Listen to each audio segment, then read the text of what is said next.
guys, welcome back to my channel. र आज म अर्को भ्लग लिएर आइसकेकी छु।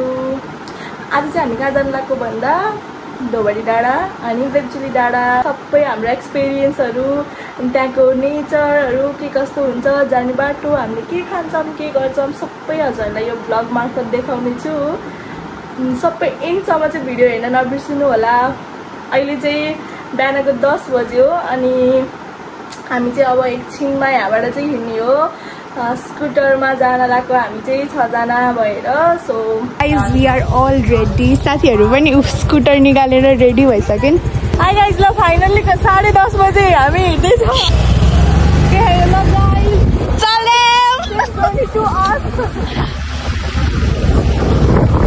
आइसमाको घरबाट चाहिँ निस्केको हो। अब बाटोमा बिचमा यसो क्लिप चाहिँ लिन्छु म। अहिले चाहिँ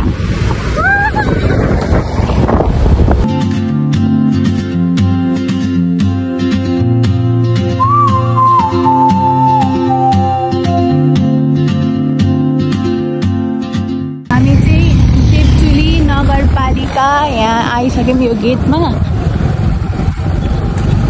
अब चाहिँ हामी यहाँ आसमालाई पिकअप गर्ने हो। हाम्रो आसमा साथी यहाँ हुनुहुन्छ। हाई भन भ्लगलाई। High vlog. यही बस्नु 1 year and more। हामी ठ्याक्कै बेलचुलीबाट अगाडि आयौँ। हामीले चाउचाउ यस्तो जङ्क फुड किनेर चिसो किनेर चाहिँ अहिले हामी मार्टमा गइरहेछौँ। साथीहरू कोही यता छन्। घाम लाग्छ मजाले।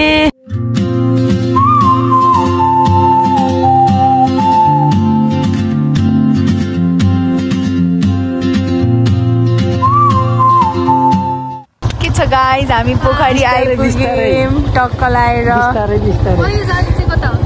अब हामी यता जाने धोबाडी भन्ने ठाउँमा अनि फर्केर चाहिँ यहाँबाट जाने हो। खतरा बाटो थियो यार। कस्तो भयो तिम्रो एक्सपिरियन्स भन। रातै भयो बिचरा। ल ठिक छ। अनि कस्तो भयो तिमीलाई? अलिअलि सम्झना त हुनु पर्यो नि। तिमी भन कस्तो भयो? दामी। ल चिसो भइरहेको। ल गाइस जाम अब पोखरी आइपुग्यौँ। ल यहाँ पोखरी अब यस्तो छ भ्यू चाहिँ।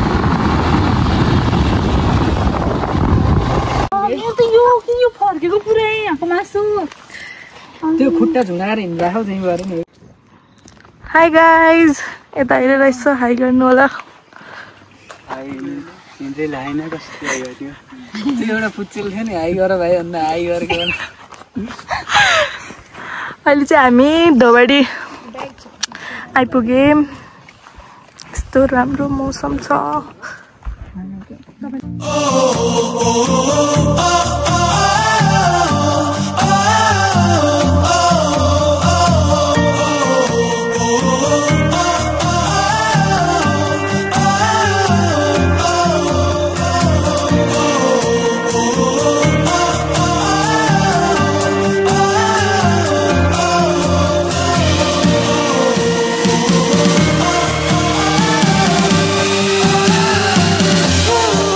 देखेर तिमीलाई कुकुरले मन त्यही भनेर होला।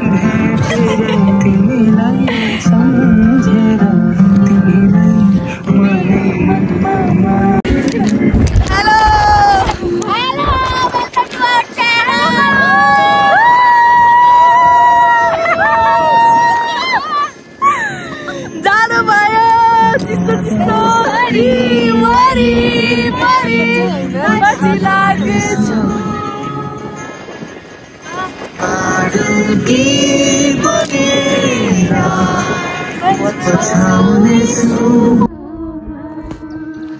त्यता पारा छुट्टै हो, यता हाम्रो पारा छुट्टै हो अनि त्यता अर्काको पारा छुट्टै हो। सबैको पारा छुट्टै छुट्टै।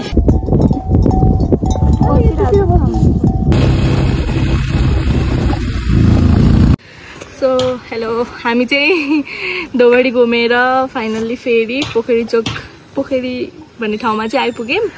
अब हामी चाहिँ बाइक स्कुटर हाम्रो यहीँ राखेर बेलचुली डाँडा है होमस्टेसम्म देउचुली डाँडा होमस्टेसम्म चाहिँ हिँडेर जाने हो। कतिको रेडी छ त यो खुट्टा त आई डोन्ट नो, खुट्टा रेडी हुनै पर्ने होला। अब म बाइक चलाउँदाखेरि स्कुटर चलाउँदाखेरि हात दुखिसक्यो। बाटो एकदमै नराम्रो छ यता माथिको। हामी पोर खाँदैन हामी बाउनेहरू चिकन काउली फ्लावरहरू है चिकन बनाना। ल गाइज हामी त सब सुटेड बुटेड रेडी भयौँ हामी चाहिँ अब हिँड्नको लागि यहाँ मासु लिन लगाएको। यो हल्का आइसमाको भ्लग चाहिँ मैले टेक ओभर गरिरहँ। यहाँ आइसमा चाहिँ रेनकोट घुसारिदिएको छिन्। अहिले 4:45 भयो। अब हामी चाहिँ पोखरीबाट माथि देवचुली डाँडातिर हिँड्दैछौँ। यता छन् बाँकी साथीहरू, ब्याग रेडी छ।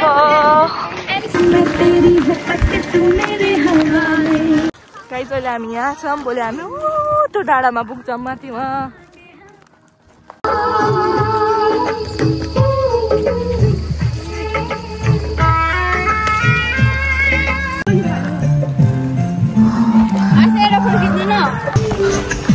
त्यो बाटो भयो सानो सानो, अलिअलि पानी परिरह गीत सुन्दै हामी हाम्रो यात्रालाई सफलतासँग अगाडि बढाउँदैछौँ। गर्मी पनि भइरहेछ, जाडो पनि भइरहेछ, सबै एकैचोटि जस रमाइलो भइरहेछ। त्यही हो। कस्तो लागिरह हजुरलाई? अझै कति छ? अझ छ आधा पर्यो। बल्ल बल्ल सबैजनालाई भेटाइयो। निशा र गले पनि भेटायौँ हामीले। एकछिन रोकेर भए पनि अलि यस्तो यस्तो छ यहाँ चाहिँ।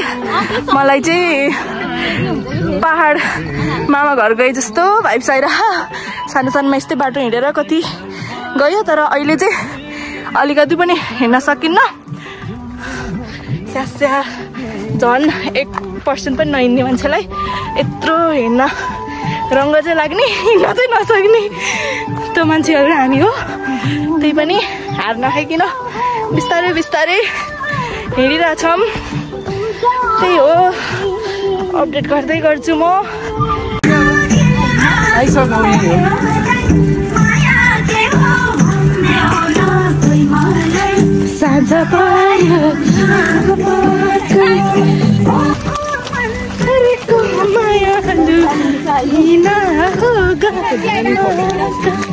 फाइनली गाइज हामी हाम्रो होमस्टेमा आइसक्यौँ। यत्रो दुःख कष्ट गरेर स्कुटर कुदाएर यो खुट्टालाई कुदाएर होमस्टे अनि यस्तो छ। देउसुर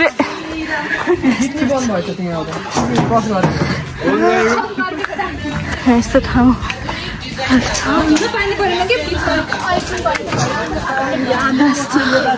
राम्रो भ्यू छ। गुडुङ गुडुङ गरिरह टु गुड। हामी ठ्याक्क होमस्टे आएपछि पानी पर्न सुरु भयो। दुःख बिना चित्त नदुख, सिउँ तरकारी खाने भए ससुराली आऊ।